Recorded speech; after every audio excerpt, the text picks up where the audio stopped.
welcome to TinyTableGames. Today I'll be talking about Abaddon by Richard Borg and published by Toy Vault.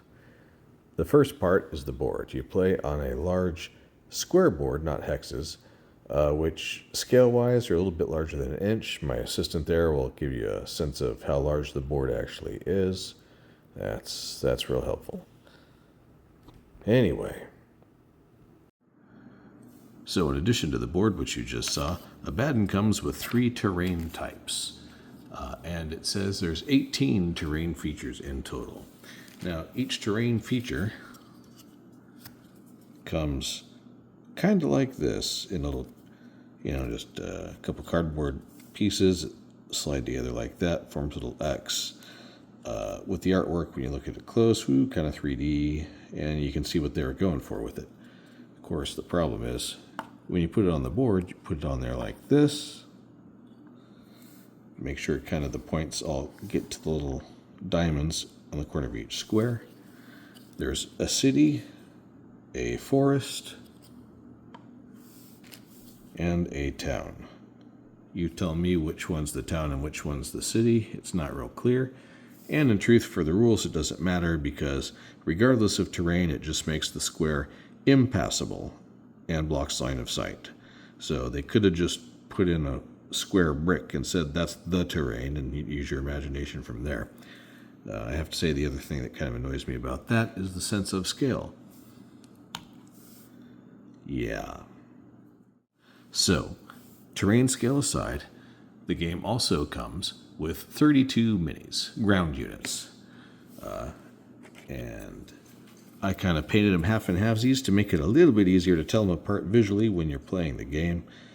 Because normally all these guys are all the same colors and you're supposed to put their little life tokens, which they call crystals, into these slots.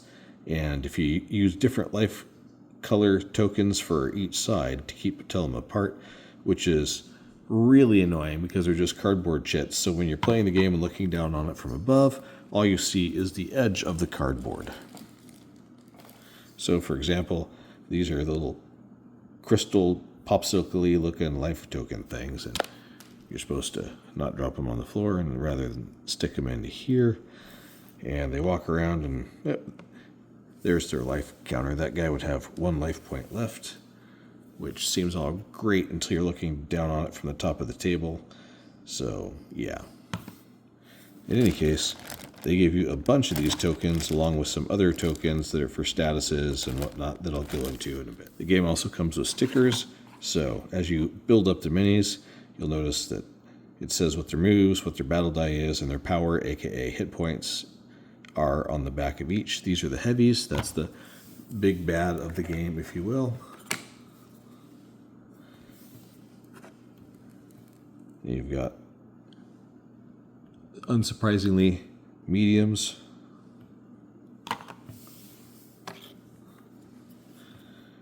recon, aka lights, and infantry, which is technically a little actual infantry squad as opposed to just a couple dudes. Kind of BattleTech-y in that regard, but other than that, that's almost where the similarities stop. Finally, you get, in addition to the rules, a whole bunch of dice. Now, conveniently, the dice are color coordinated to each label, so you always know what dice you're using when you're attacking with it, which I suppose is kind of handy. Additionally, there's action dice, which is the equivalent of how you find out who you get to move that turn in the Command and Colors kind of way, just a slight variation from drawing cards and playing them. Each side of the die has one squad type on it, 1 infantry, 1 command, which is a special. Basically, it means you can move anybody. Heavy, medium, weapon system, which means you get to draw more weapon cards. I'll get into that. Or recon. Okay. Also, the game comes with these little cups that you're supposed to use to collect the little cardboard crystals, aka life points, which turn into victory points for you as the game goes on. So there's 2 types of cards that come in the game. wildfire cards, and weapon system cards. The wildfire cards has a nice deck, and they are effectively critical hit cards. If you get hit and it's a critical, you draw one of these and find out what has happened to you. Some of them are kind of weird. Some of them are just, hey, you take extra damage, or systems turn off, or you lose activation dice, that sort of thing. The weapon system cards, on the other hand, is pretty much how ranged combat works. And for the most part, the numbers just add modifiers to your ranged combat attack. You cannot attack in ranged combat without one of these cards.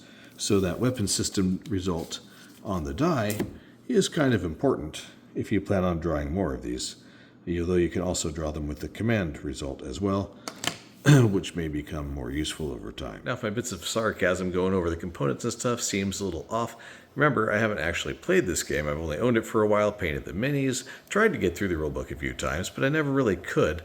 And the more I study it doing it for this video, the more I see why. The way it's written is just frustrating, and there's some rules that I'll bring up as I start to do a playthrough that you'll see why this is probably not going to stay on my shelf when I finish this video. Finally, there's the rulebook. The rules part of the rulebook is 18 pages long, covers all the various objects of the games, and then has 16 more pages of missions to do. Now, it's full color, explains the components pretty good, but honestly, it could have done with a couple more edits. Some of the examples are not terribly great. Here's the errata sheet that they included right off the bat for the diagrams not being correct in the manual. Here's the mission section where it tells you how to set up. Why they make the distinction between village, forest, and city, I don't know, because you can't see them when you're playing the game standing around a table, and it just blocks terrain regardless. There's no bonuses or anything like that. It's just a pure blocker. So it starts off with simple ones for players, eventually grows into games where you could technically play 3 or 4 players, still using the same thing, much like Memoir 44 in that regard. End of the rules section, there is no turn structure breakdown or a reference sheet, and then on the back you think, well, maybe there's one there. No, there's not. It's the credits, which is great and all, but so there is no real player aid or shortcut on seeing. You just have to flip through the book over and over until you memorize how it works. But with all that said, it's time to hit the table and see how the game plays. Okay, the table is set for the first mission. I should point out on the board, you've got 2 sides. The Commonwealth Alliance. We pledge our obedience to the Commonwealth Alliance. Our duty is to mankind and our home on earth. Those who stand in the way of our endeavors are traitors to the human race and will fall under our heel. On the other side, we've got the satellite city-states. In times of hardship, we maintain prosperity. In times of abundance, we share and give charity. In times of war, we fight for our fates, for our lives, for our families, for the satellite city-states. Well, at least they can rhyme, I guess. So for this scenario, I'll be playing against myself. 1v1, this is the first mission. As you can see, it's pretty much a mirror match with 3 pieces of terrain, which are all just blocking. Got the cards and all the dice set up. And for the top-down overview, there you go. So it's pretty much a straight blow up the other guy situation, but I will read you all the flavor text. In the not-so-distant future, mankind will make a mysterious, giant technological leap forward, propelling the expanse of the human dominion into the far reaches of space to a place dubbed the Abaddon. The air on Abaddon is thick, and physical laws are broken by frequent gravitational surges and other odd happenings. The landscape is a barren wasteland with traces of an earlier, much more advanced culture who, it is believed, has left behind crystalline objects called ferronium, each containing a gargantuan source of energy. The discovery of ferronium by the first explorers spawned a mad rush to Abaddon, similar to the 49ers gold rush of Earth's early history. It was not long, however, before the demand for ferronium by Earth's Pure Energy Corporation became so great that collecting these power crystals became the #1 priority of a major corporation called the Commonwealth Alliance. The Alliance's exploration practices, however, often ignored the rights and claims of the original settlers and their governing council, called the Satellite City-States, which up to a point in time, was the sole exporter of crystals to Earth. Utilizing biomech suits cobbled together from military material of the planet's former occupants, old exploratory and construction vehicles, and technological support from the homeworld, both sides engage in constant territorial feuds, all the while under the surveillance of a mysterious satellite system that both sides utilize and have come to refer to as Sky Eye. For almost a generation now, battles have raged on, and for the men and women of Abaddon, life is war. War is hell, and hell is Abaddon. So, that's the game flavor text, which explains the grid on the map that they're talking about. They are saying that that is the Sky Eye hex map situation, which then beams back. Okay, well, look, for a tactical note, it gives me a headache that both sides are using the same satellite system.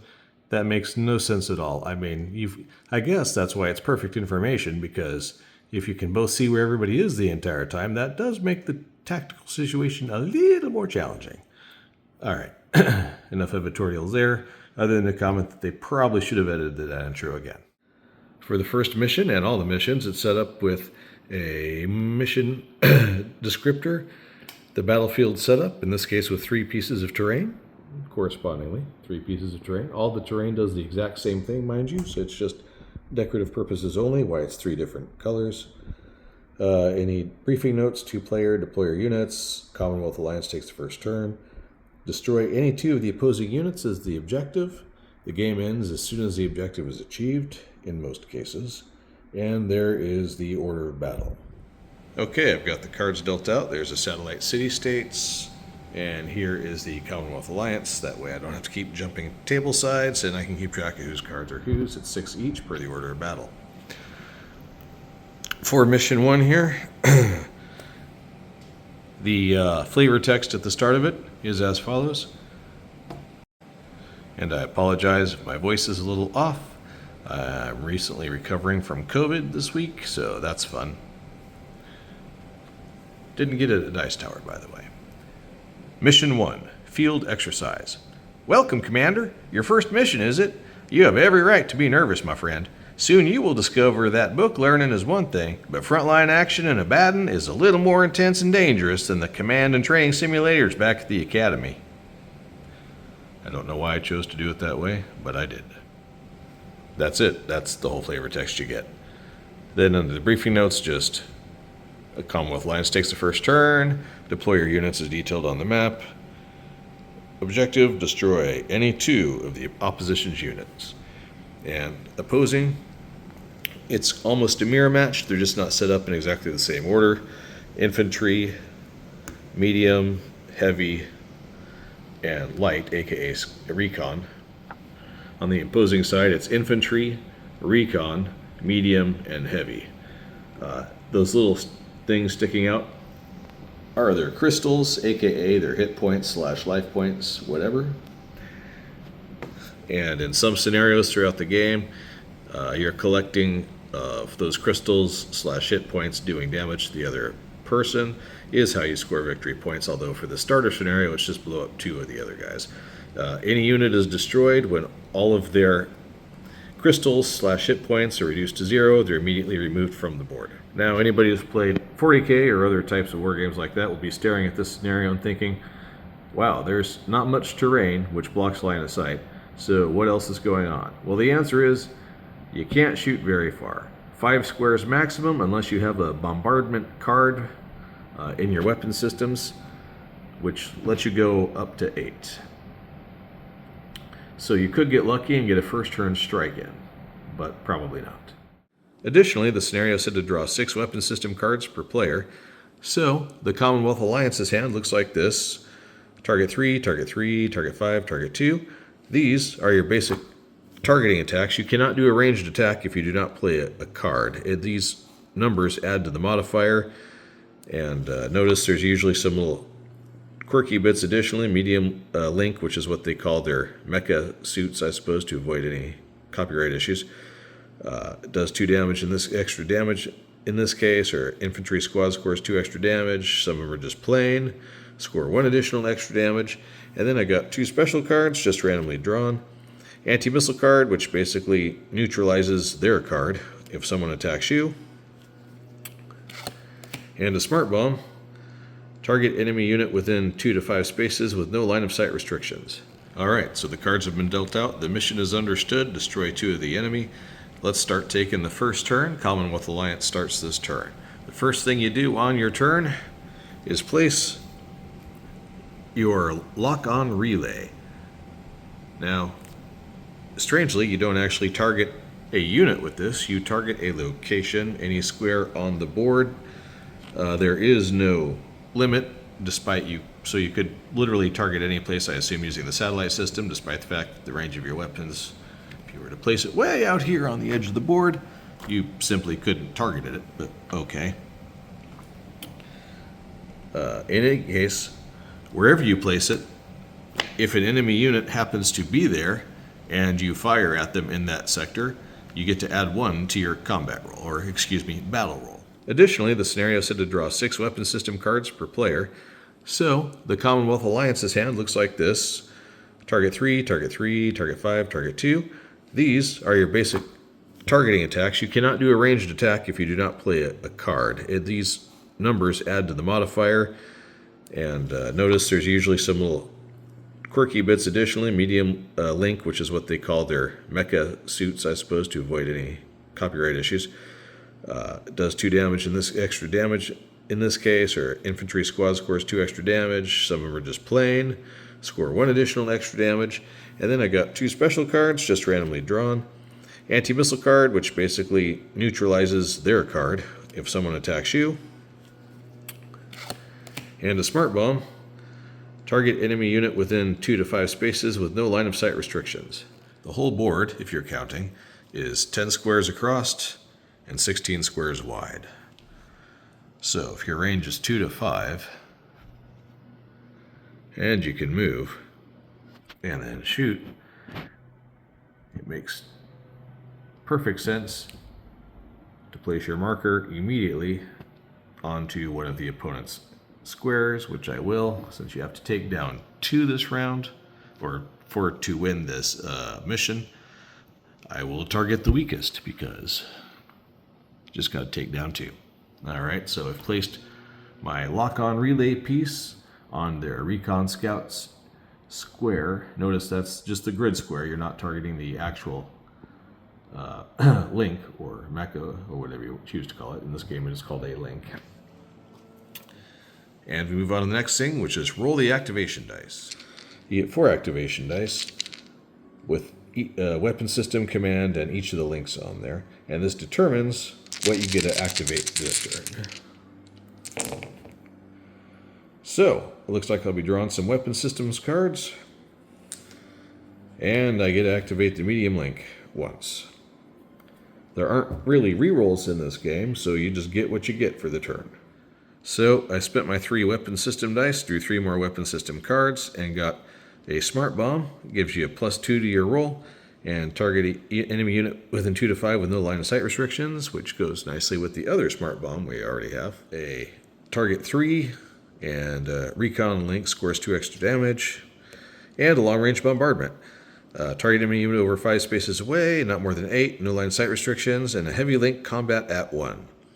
Which really makes absolutely no sense, but when I read it in the rule book, it says what that actually means is you're doing long-range bombardment with the heavy link, which is this guy right here that uses the black dice. Sorry about that.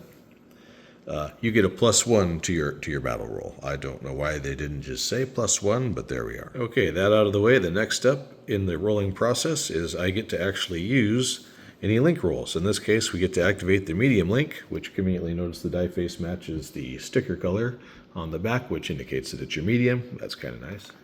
You both get to move and shoot, so the medium link gets to move 2.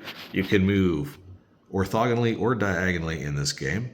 And considering the range is 5, I'd like to not put myself in front of their entire squad if I can avoid it. So moving up to someplace like here is probably ill-advised, as that recon mech is your medium, is not exactly a powerhouse. However, I have these long-range bombardments and smart bombs, which does not require line of sight, so I think I'm going to utilize one of those. Move ahead 2. Hide behind this ugly forest. Now normally you have to have direct line of sight, which follows the same laws as movement, which is orthogonal or diagonal, but you can't thread the difference between two units. For example, if this guy was here and that guy was there, the distance between the two does not count as visible for line of sight purposes. So how it works is you're supposed to set down your card next to the unit you're attacking with, indicate the unit that's being attacked, so I guess that's why the arrows are on there, and count out the range to make sure you have it. 1, 2, 3, 4, 5. So no problem there. Line of sight would be a problem, as this blocks it, except that using the smart bomb. So target enemy unit within 2 to 5 spaces, no line of sight restrictions. So there's no problem targeting this unit.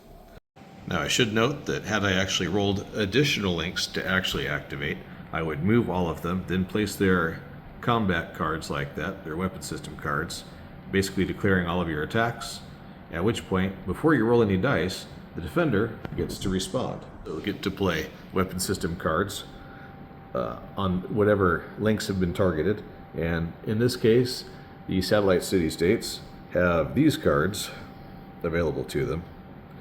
Now, one catch is, if it's an indirect fire card, you can't respond with one of the target cards because you're not technically shooting back.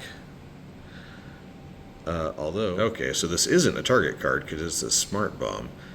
So it is a weapon system card. Let's go to the rules. Now the anti-missile card is pretty clear in the rules. It says that if you respond with the anti-missile card, it negates their smart bomb and just stops the attack altogether. You discard both cards and move on. But can I play the smart bomb since it's not a target weapon system card? So here's where in this game the rulebook gets a little frustrating. The rule reads specifically, a unit may not respond and play a target weapon system card to an indirect fire combat attack. So a unit may not respond and play a target weapon system card. So I guess you can't respond at all. So it's pretty much anti-missile or nothing, I guess I will say. So we will burn the satellite city-states anti-missile card in response to the smart bomb, canceling the attack altogether and ending the attack phase. There is no close combat because you have to be adjacent to the person either diagonally or orthogonally. And so that ends the Commonwealth Alliance's turn, and it is now the satellite state's turn. So for the satellite city-states, first place your lock-on relay piece. Unsurprisingly, I'm going to place it right there on that guy who thinks he's hiding because he doesn't know that the satellite city-states also have a smart bomb. Hopefully I'll roll something that will actually let me use it. So, rolling the activation dice. Heavy, heavy, medium, and recon. So everybody gets to go, more or less. So you may be asking yourself, well, wait, can you activate the same link more than once in this game? And the answer is yes, you can. If I rolled 4 of the same one, it could move 4 times, but you only ever get to attack once, no matter how many times you roll that die. So they could suddenly have a huge burst of speed, but still just one attack. Okay, it's now time to move on to assigning links and activating them. First, I'm going to assign the medium link to move. Medium links, as you recall, can move up to 2. And just move this guy up to here. 1, 2. Facing doesn't matter. They can shoot in all directions, so it makes you feel good to turn him like that to shoot. That's great. But now he's within 5 on a diagonal, which would be blocked by this, but this square it's open, so it still counts as visible terrain. And I will place my face-down weapon system card, which in this case is actually going to be a target 3, and a medium link will score 2 additional damage. But the opponent doesn't know that yet, so we'll just set that card there to declare who the target is. And yep, that's how they tell you to do it in the rulebook.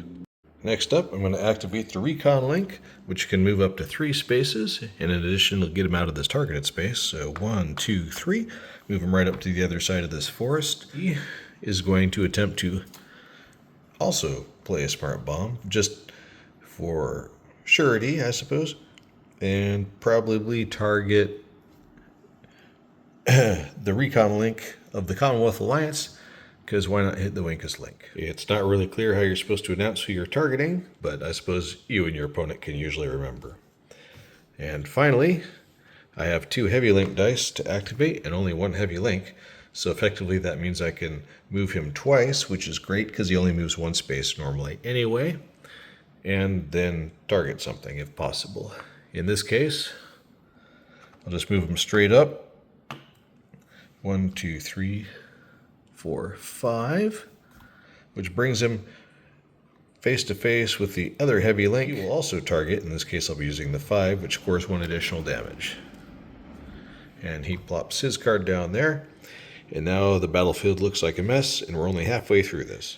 Recall, when your link is attacked, or at least targeted, with one of the weapon systems card on your opponent's turn, you get to respond by playing one for yourself. Only 1 card per targeted link, no matter how many times that link's being attacked.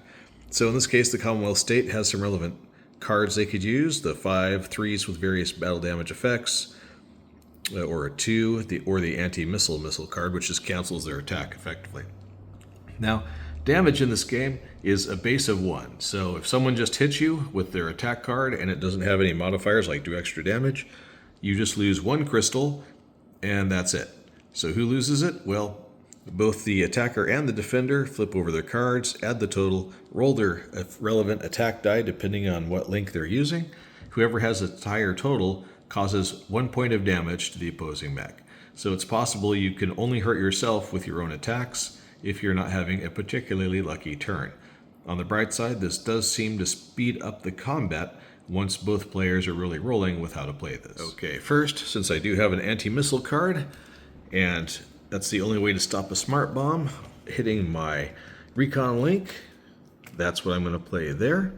For the heavy shooting at my heavy, I think responding with maximum damage possible. So maybe I'll just use the 2 and do extra damage. So that's his card. And finally, the medium link out there that's being targeted by that one will respond because it also has line of sight with 1 that scores additional damage also. So, this is, after all that, how the table looks. Yikes. Now we go to the resolution. First, the smart bomb gets canceled by the anti-missile, so that attack's just over. Both of those are discarded.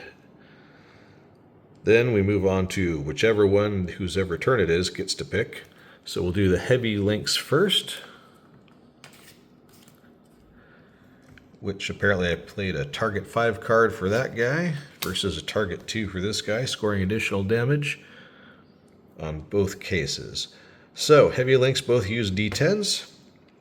So now we roll a couple D10s and see what happens. First, the attacker's D10, 3 for a total of 8, and the defender's D10, 10 for a total of 12. All right, so the defender wins and scores 1 additional damage. So from the attacker's heavy link here, we'll take 2 crystals, toss them off to the side, and that resolves that combat. The last combat to resolve is the medium firing at the medium. They're both using the same target, +3. In this case, the attacker gets an extra +1 bonus because of their lock-on marker happens to be in that square. So the mediums fire using the D8 rather than the D10 of the heavy. The attacker a 7, so that's 7 +3 +1 for a total of 11. And the defender got a 1. All right. So normally that would be 1 crystal, but because in this particular case you get 2 additional damage because the target card the successful attacker played, you will actually remove 3 from this guy, leaving him with only 1 health point remaining. At that point, nobody's won yet. All the cards are discarded that were played, and the lock-on markers are removed, and a new round begins. So we're back to the Satellite Alliance's turn. For their command marker, we are going to place it on the heavy in the hopes that it doesn't run around too much. And for the activation roll, we got a heavy, the recon, and 2 infantries. You'll notice that I only have 5 weapon system cards left for activations. I used a couple on defense last time, so weapon system cards are really a thing that are going to greatly restrict how you fight. You can't do a ranged attack without a weapon system card. You can, however, do close combat. So if you're not rolling any weapon system cards, you're going to have to close with your opponent quickly, or you're going to basically be wasting your actions. Right, so the infantry get 2 activations, the heavy link 1 and the recon link 1. You only get a move if you can use one of your dice, and so the medium's just going to sit there like a sitting duck with his last hit point and hope for the best, apparently. So I can attempt to screen him, I suppose. We'll see how well that works. The infantry can only go 1 square, so I can cross him over 1, 2, effectively blocking him off. Now, infantry has a range up to 5 just like everybody else. So in this case, they will be using the target 3, do 2 additional if you're an infantry person, and target the heavy. Man, that's a messy system. The heavy link can only move 1, so there's pretty much no chance of him getting into close combat really at this point. So in order to back up the infantry and screen this guy, we'll make his 1 square of movement forward, and he too will target the heavy, this 5, just in case. I realize I'm burning through the cards, but if you don't move. Down to 3. Hopefully I roll some weapon system cards on the next turn, or the Commonwealth Alliance is going to be a sitting duck for a couple of turns. Finally, the recon link, who actually gets to move 3, which is kind of refreshing, but now I gotta move these cards around. Officially in the rules it says do all your movements, then set down your cards, but it's kind of gonna get difficult to keep track of after a while. I realize this is probably all done to avoid having to use a mech sheet, kind of like in Battletech, but man, this system is kind of getting on my nerves a little bit. Alright, so recon link moves up to 3, battles with the D6. Guess we'll just continue to advance the line. 1, 2, 3. Try not to knock ourselves over again. And recon link scores 2 additional damage. So we will fire at the medium over here. So that's what it looks like after the moves and fire declarations have been made and all the activation dice have been spent for the Commonwealth Alliance. Now it's the satellite city-states' chance to respond by playing their own cards should they choose to. In this case, the satellite city-states only have 2 weapon system cards left. So if they don't use them, they'll be doing what's called shielding, which is they still roll their combat die as normal, but if they win the combat, they do no damage, they just don't receive any. Unfortunately, the defender cannot choose to target someone other than the ones who are shooting at them. So is it most advantageous to do that at this time? I'm going to say probably not, and they are going to trust to luck and not try to cause damage in this case, because no matter what link you're shooting with, unless your weapon system says otherwise, you do only a single point of damage. So that decided, we'll start with the heavy link. He is targeting the other heavy link because he's just within range. So that's a 1, plus 5 is 6, and the defender got a 7. So he successfully defends, nothing happens, that card's discarded. The infantry is also attempting to target him. Infantry only uses a d6. Rolled a 2, plus 3 is 5. The defender rolling a d10, got a 6. So once again, it bounces right off of him target. Last but not least, the recon versus the medium. The recon also uses a d6, but it's a different color, just for clarity, I guess. So 4 plus 3 is 7 against the defending medium, which uses the d8.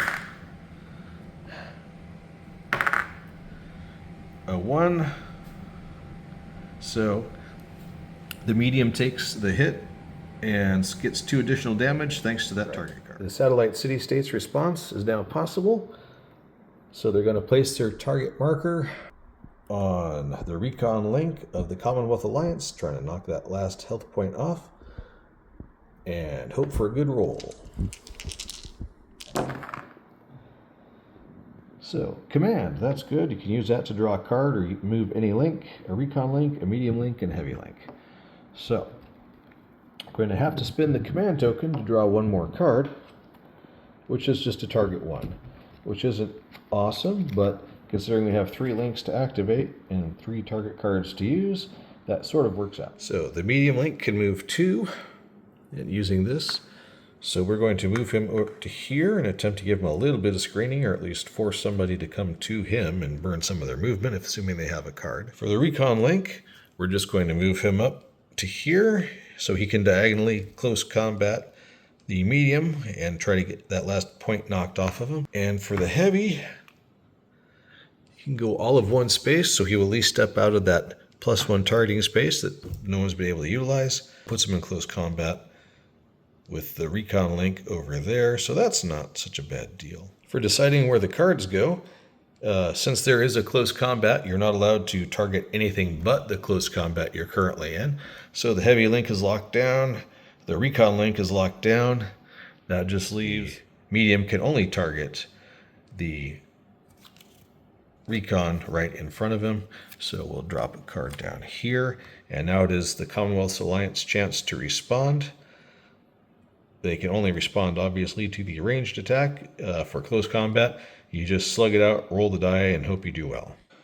Unfortunately for the Commonwealth, they only have long-range bombardments and smart bombs left, so they will not be responding to that ranged attack, and will move straight on to the results of the combat. So, as the rules are written, we do resolve all line-of-sight fire combat first. So, that would be the ranged shot from this medium to this recon. Medium uses a d8, so that's 6 plus 4, so that's a 10. On his best day, that guy is not going to get it, since he only replies with a d6. And even rolling a 6, he's still going to take the hit. In this case, it's just 1.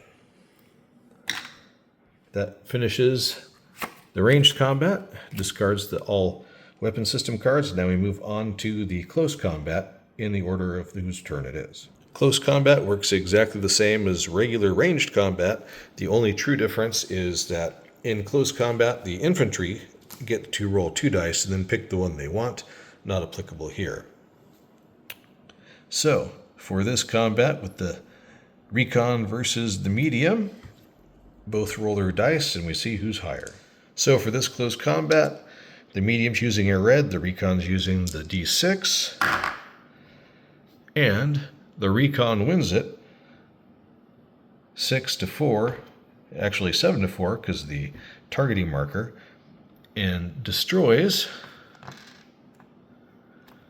the Commonwealth's medium, taking his last point. Over here, we have the heavy link versus the recon link. So that's a d10 versus a d6. In this case, 8-6. No additional modifiers because there's no targeting locations. Note that their target's still a space back. So this recon link loses 1 crystal. It will be down to 1 hit point. Start of the next round, it's now the Commonwealth Alliance's turn. Best bet is targeting the weakest people and ignoring the infantry altogether, because the way the dice rolls have gone, that appears to not even be a player in this game. So their targeting location is going to be the heavy, once again, just in case, since he's locked in close combat anyway. And hoping for the best. Let's see, we got a heavy activation, a command, and 2 recon activations. Well, that's pretty good. At least it wasn't a medium activation, since that doesn't exist anymore. No, with this result, the recon link gets to move twice, still only gets to attack once, and the heavy link gets to attack. So the recon link's double move doesn't matter because it's locked in close combat. The heavy link can still attack. That's nice. It's probably going to be a waste to use this command die to draw another weapon system card, given the situation, and probably better to turn that into activating the infantry so they can get in there and use their slightly better roll 2 dice, pick the one they want, in an effort to finish somebody off. So that's what we're going to do. The recon link activation doesn't really do anything except toss a die up there just so I can mark it for my own sanity, let you know that he gets to fight in close combat. The command is going to go to the infantry to move only one space. Optimally, you think he'd charge over there and fight that one guy, but he can't, so we're going to move up here and close into close combat. Because remember, the only 2 weapon system cards left do not apply. However, for the heavy, considering he can also only move 1, it may be best to use one of these cards. Target enemy unit over 5 spaces away, not more than 8. That's not helpful, but the smart bomb, 2 to 5 spaces, no line of sight restrictions. So we are going to use that for the heavy, and the smart bombs are played face up rather than down to target the satellite city-states medium, which only has 1 left. In response, the defender gets to place cards, but the satellite city-states only have 2 target 1s left, and it would take an anti-missile card to stop the smart bomb, so that's going to go off, and then no cards are played. It's just straight rolls for close combat. So, resolving the smart bomb first. Target enemy unit with line of sight restrictions, it's +2, and as you recall, the big guy uses a D10, so 12.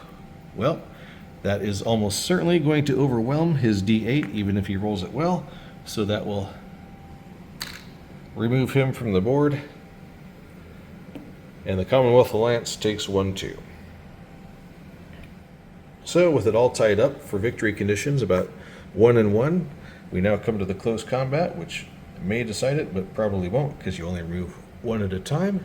So we'll do the recon link first, because why not? So it's the D6 versus the D10. Now here's an interesting question. Does the recon guy have to fight, even though I activate him? Because whoever wins gets 1 thing removed, and that could end the game immediately for the Commonwealth Alliance if he loses this fight. To the rules. Okay, interesting thing I just learned is that there are no rules requiring you to stay in close combat. Should have done is have him step back and take a shot.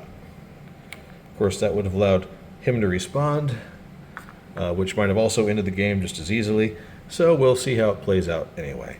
Regardless, close combat, recon link versus heavy, a D10 versus D6, 3 versus 8, that is enough to kill him, which fulfills the objectives for the satellite city-states, so they win. So that's the first mission of Abaddon complete. There was probably a couple rules mistakes in there, although I can't think of anything off the top of my head, outside of you can actually move with your activation dice without using a weapon system card, you just can't actually shoot. So strategically, probably on that last turn, what I should have done is step that link away from the heavy link and not even done anything. If you don't shoot, they can't counterfire, and so probably one of the better strategy options when you're getting weak is just move away from people if you get lucky enough to roll that activation die, and hide. I will play a few more missions because cleaning up some of the rule mistakes that I was making, or some of the logical mistakes I was making, and that weapon system cards are required for ranged attacks but not for movement or close combat, means at least you've got a little more strategy than it feels like. But if you're low on weapon system cards, ranged combat is right out, and if you don't get a good roll, you can't move anyway. And only moving 1 or 2 on a 10x16 grid means initial placement's going to be key. If you don't get stuck in right away, you're probably not going to get stuck in at all unless you're lucky enough to draw a long-range bombardment card. I don't know. So far, it might be okay. but I'm leaning towards probably not. But I am going to keep playing through the missions. There's 16 of them. We'll see how far we get. Thanks for watching. I'm Ray. This has been Tiny Table Games.